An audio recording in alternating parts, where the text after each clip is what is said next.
Tunay na pagkatao ni PBB Fiang at bakit siya ang pinakasikat sa Pinoy Big Brother ngayon. Personal at pinag-uusapan. Ganyan nga kainit ngayon ang pangalan ni Fiang ng PBB Gen 11 na naging laman na rin ng ilang mga social media platforms.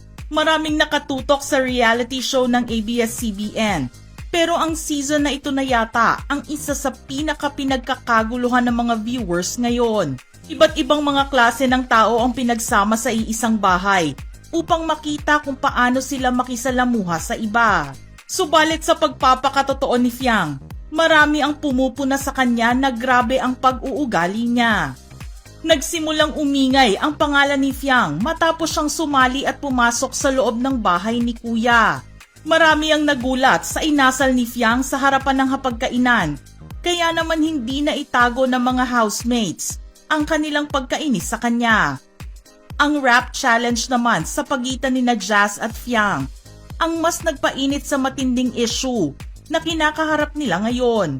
Imbes kasi na maging challenge lamang ito, naramdaman ni Fiang na naging personalan na dahil nadamay ang mga taong malapit sa kanya na hindi naman kilala ng mga housemates. Isa na rin ang tungkol sa mga suitors o manliligaw ni Fiang. Napaiyak na nga lang ito nang kausapin si Kuya sa confession room at naglabas ng kanyang saloobin sa pinagdaan ng challenge. Kaya naman kilalanin natin ngayon kung sino si Fiang sa tunay na buhay. Bakit ganoon na lang kalakas ang presensya niya sa maraming tao at suportado siya ng mga ito. Ipinanganak si Ashley Sophia Smith noong May 14, 2006. Mayroon siyang isang kapatid na lalaki. Sa Jose Rizal University o JRU naman nag-aaral si Fiang bago siya pumasok sa PBB House. Hilig niya ang manood ng mga movies at mag-travel at mangolekta ng sapatos na Jordans at mga perfume. Makikita rin ang ilang mga tattoos ni Fiang sa kanyang katawan. Sa isang litratong kanyang naibahagi sa social media, ipinakita niya ang pagbili niya ng isang white Honda HR-V 1.5V Turbo. Isang espesyal na araw naman ang naganap sa pag-celebrate niya ng kanyang 18th birthday dahil nakita ang pagsasayaw nila ng kanyang pinakamamahal na ama. Full support ang ibinibigay ng kanyang ama sa nag-iisang anak na babae sa mga hilig nito at gustong gawin sa buhay. Ang kanyang ina naman na si Myrna Smith ay walang pagsidlan ng tuwa dahil sa suportang ibinibigay ng mga tao sa kanyang anak. Iyon nga lang ang kapalit ng suportang ito ay ang pagkamis niya ng malala sa kanyang panganay. Ipinakilala si Fiang bilang ang anak kabugyerang influencer ng Mandaluyong City dahil sa dami ng kanyang followers sa social media. Sa TikTok, kung saan siya mas popular ay mayroon siyang 6.6 million followers at umabot na rin sa 166 million ang likes ng kanyang mga videos.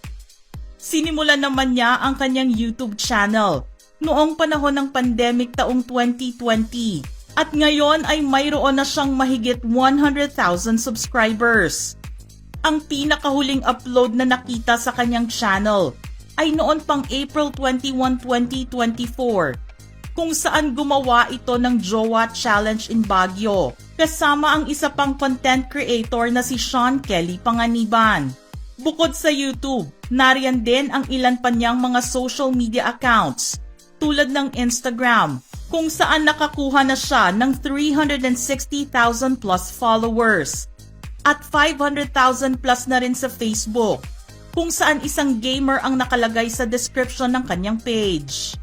Nakikita rin siyang nag-e-endorso ng ilang mga beauty products tulad ng Suki Skin Essentials, YOU Beauty at Skintific.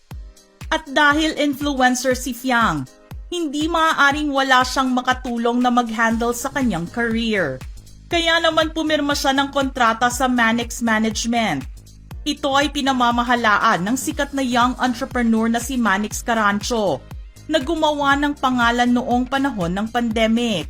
Ang Manix Management Headquarters ay matatagpuan naman sa Urdaneta City, Pangasinan. Ang nasabing kumpanya ay itinayo noong 2021. Ang kumpanya ay nahahati sa iba't ibang functions. Mayroon itong Manix TV, Manix Music, at Manix Gaming. Layunin nila na maging #1 social media management sa bansa. Kasama rin sa roster of talents na pinamamahalaan ng management, sina Nix Orense na sikat sa TikTok, si Jersey Adams na nagsimula noong siya ay 10 years old lamang at naging bahagi ng iba't ibang boy groups hanggang sa sumali siya sa social media. Ang kambal na sina Sofia at Sabina Rondilla na sumikat sa kanilang kapitbahay content sa TikTok. Nariyan din sina Monica Calusin ng Tawag ng Tanghalan sa Showtime, Riri Navarro na kilala bilang Bangus Queen at marami pa. Sa loob nga ng 3 magkakasunod na taon, kinilala ang Manix Management bilang #1 talent management sa Pilipinas. Ang pagpasok ni Fiang sa PBB ay kasiguraduhan na mayroon siyang kalalagyan sa showbiz kung nanaisin niyang lumawak pa ang kanyang piniling karera. Malaki na rin kasi ang naitutulong ng kanyang pangalan ngayon sa kasikatan niya at para sa mga supporters. Nais nilang manatili siya sa bahay hanggang sa pagtatapos ng season. Deserve daw kasi ni Fiang na manalo dahil sa pagiging totoo niya sa mga kasama sa bahay. Pero may ilan naman ang nagsasabing i-voluntary exit na siya ng kanyang ina dahil hindi na nila matiis na makitang binabash ng malala si Fiang.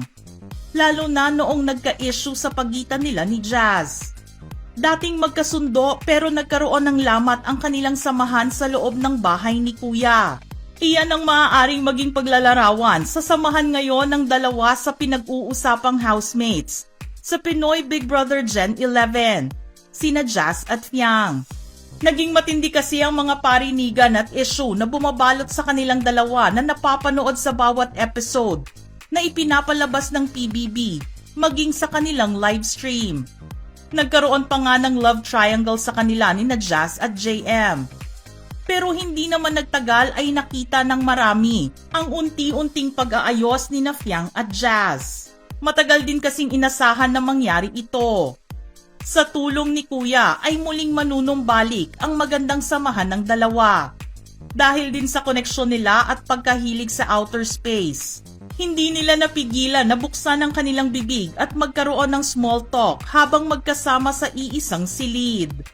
Awkward man noong una, nagawa pa rin nilang magpansinan. Nang pakitaan kasi ni Jazz si Fiang ng libro tungkol sa UFO, lumambot ang puso ni Fiang.